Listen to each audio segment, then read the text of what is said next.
Hello नमस्कार दोस्तों, सही का स्वागत है हम चैनल में। तो यहाँ पे एसएससी एमटीएस 2021 के लिए जो भर्ती आया हुआ है, ठीक है।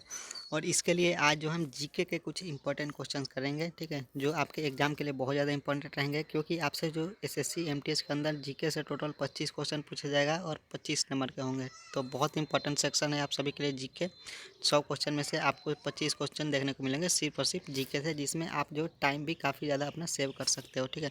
तो आइए आज की इस वीडियो को स्टार्ट करते हैं, और ये वीडियो टोटल रहेगा हिंदी में, ठीक है। तो आप हो सके तो इस चैनल को सब्सक्राइब कर लीजिएगा, क्योंकि आगे आने वाले समय में आपको और भी यहाँ पर वीडियो प्रोवाइड की जाएगी रिगार्डिंग एसएससी एमटीएस एग्ज़ाम, ठीक है। अभी इसका पार्ट 1 का मैं वीडियो बना रहा हूँ। अभी आगे जो वीडियो आएगी उसमें और भी इसके आपको जीके का जो पार्ट वो मिलने वाला है प्रैक्टिस से, ठीक है। तो आइए आज की इस वीडियो को स्टार्ट करते हैं। ये रहा आपके सामने पहला क्वेश्चन। पूछा है कि निम्नलिखित में से कौन, ठीक है, कौन सा देश जो है कोयले का सबसे बड़ा उत्पादक है। ये आपके पास 4 ऑप्शन है: ब्राज़ील, भारत, अमेरिका, चीन, ठीक है। यहाँ पर दो दो बार चीन हो गया है, ठीक है। तो यहाँ पर बताइए कि इन चारों देश में से कौन सा देश जो सबसे ज़्यादा कोयले का उत्पादन करता है। तो वो कौन सा देश है? वो बेसिकली वो जो देश है वो है आपका ऑप्शन नंबर डी, यानी कि चीन, ठीक है। अब मैं आपको एक डेटा दिखा रहा हूँ, ठीक है। ये देखिए, कोल प्रोडक्शन का डाटा है 2007 से लेकर के 2018 तक का, और इसमें आपको नंबर 1 पे दिखाई देगा यहाँ पर चीन, ठीक है।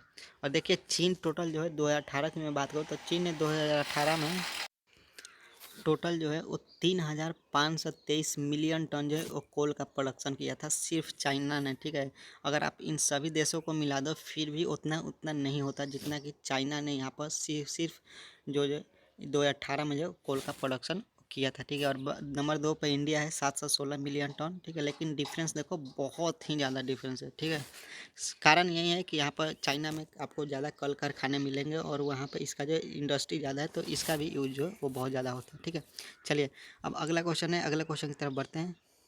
अगला क्वेश्चन भी आप सभी के लिए बहुत इंपॉर्टेंट। देखिए, इस टाइप के क्वेश्चन आपसे एग्जाम में कहीं ना कहीं एक आने के जरूर से जरूर संभावना रहता है, और ये हिस्ट्री का क्वेश्चन है। पूछा इसमें कि अशोक की शिलालेखों की लिपि क्या है, ठीक है। जो अशोक के जो शिलालेख है, जो उनके इंक्रिप्शंस है, वो कौन से लिपि में लिखे हुए हैं। तो इसका सही आंसर क्या होगा? इसका सही आंसर होगा ऑप्शन नंबर डी, यानी कि ब्राह्मी लिपि। बहुत इंपॉर्टेंट क्वेश्चन है, याद रखिएगा, क्योंकि आपसे जो एमटीएस में आपको लगभग लगभग हर साल जीके के 3 से लेकर के 5 क्वेश्चन हिस्ट्री से देखने को मिलेंगे, ठीक है। और ये भी क्वेश्चन हिस्ट्री का ही है, ठीक है। तो याद रखिएगा इसको ज़रूर से ज़रूर, बहुत इंपॉर्टेंट क्वेश्चन है। अब बढ़ते हैं अगले क्वेश्चन की तरफ। अगला क्वेश्चन है कि बिहू निम्नलिखित में से किसका लोकप्रिय उत्सव है, ठीक है। बिहू, ये आपके पास 4 ऑप्शन है: असम, उड़ीसा, बिहार, बंगाल। इन 4 राज्यों में से बिहू जो है वो इन कौन सा राज्य का एक लोकप्रिय उत्सव है, ठीक है। बहुत इंपॉर्टेंट क्वेश्चन है, और ये क्वेश्चन के बारे में आपको बता दूं, अगर 100 एग्जाम हो रहे हैं तो इस क्वेश्चन के आने की संभावना जो 70 से 80% रहते हैं, ठीक है। 100 एग्जाम हुए अलग अलग, तो मान के आप चलिए कि 70 से 80 एग्जाम में ये क्वेश्चन जरूर पूछा गया होगा, ठीक है। तो बहुत इंपॉर्टेंट क्वेश्चन है और बहुत बार वेरियस एग्जाम में पूछा जा चुका है। तो इसका सही आंसर होगा आपका ऑप्शन नंबर ए, यानी कि असम, ठीक है। बिहू जो है ये असम में जो मनाया जाता है। चलिए, अब मैं आपको थोड़ा सा असम के बारे में बता दूं। देखिए, असम की अगर कहीं आपसे राजधानी पूछी जाए तो असम की राजधानी है दिसपुर, ठीक है, दिसपुर। और आपसे कहीं पूछा जाए कि असम का जो एक पॉपुलर सिटी का नाम बताइए, ठीक है, तो प्रसिद्ध शहर एक असम का कौन सा है? वो है गुवाहाटी, ठीक है, गुवाहाटी। इसका भी आप याद रखिएगा। और आपको यहाँ असम में आपको जो डिगबोई, ठीक है, डिगबोई और आपको डिब्रूगढ़ यहीं पे मिलेंगे, ठीक है, जो कि ऑयल रिफाइनरी के लिए जो काफ़ी ज़्यादा जो फेमस है, ये दोनों जगह, ठीक है। तो आप इसको भी ज़रूर याद रखिएगा। कहीं ना कहीं आपसे ये भी एग्जाम में पूछा जाता है। एक बार पूछा गया था कि डिगबोई किस राज्य में स्थित है, तो डिगबोई भी वो असम राज्य में ही स्थित है, ठीक है। चलिए, अब अगले क्वेश्चन की तरफ बढ़ते हैं, जो कि चौथा क्वेश्चन है। चौथा क्वेश्चन पूछा गया है, कितने वर्ष के पश्चात राष्ट्रीय जनगणना होती है, ठीक है। कितने वर्ष के बाद जो जनगणना होती है, जो हमारे नेशनल सेंसस होता है, वो कितने वर्ष के बाद होता है। तो इसका सही आंसर क्या होगा? देखिए, इसका सही आंसर हो जाएगा आपका ऑप्शन नंबर ए, यानी कि 10 वर्ष, ठीक है। देखिए, जो हमारा पिछला जनगणना हुआ था वो कब हुआ था? 2011 में। अब अगला जनगणना कब होगा? तो इसी साल 2021 में अगला जनगणना होगा, ठीक है।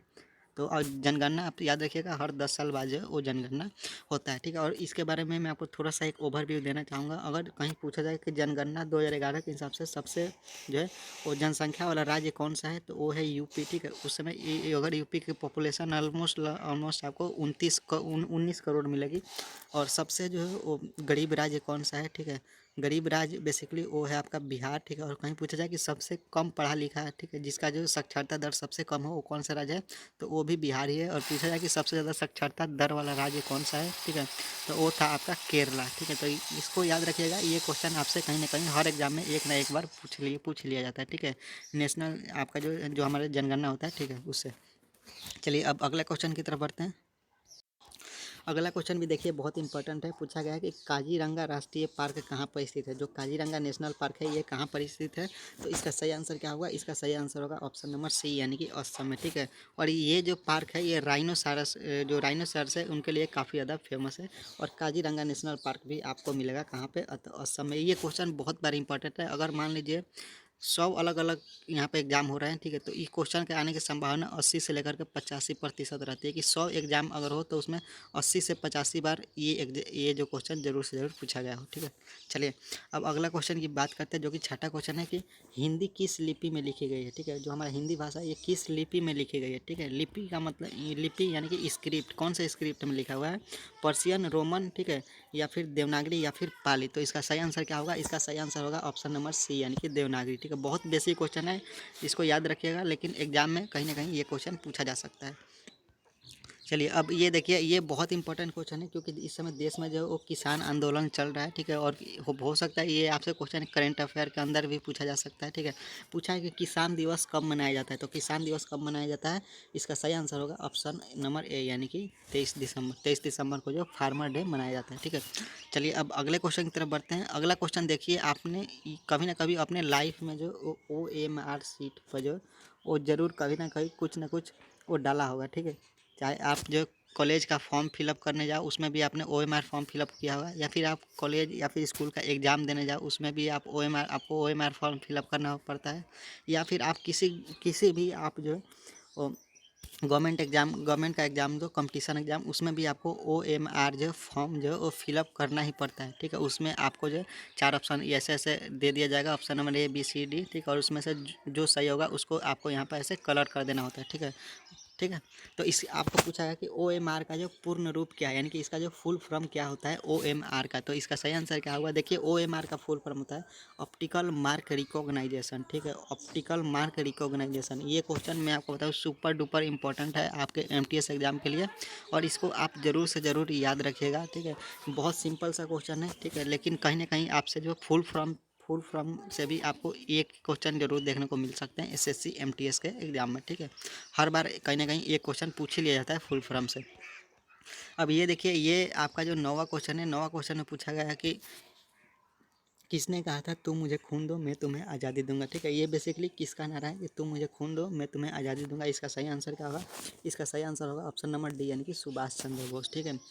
ठीक है, याद रखिएगा, आपसे कहीं ना कहीं स्लोगन से भी ये क्वेश्चन पूछा जा सकता है, ठीक है, लेकिन बेसिकली उतने पूछे नहीं जाते हैं, ठीक है।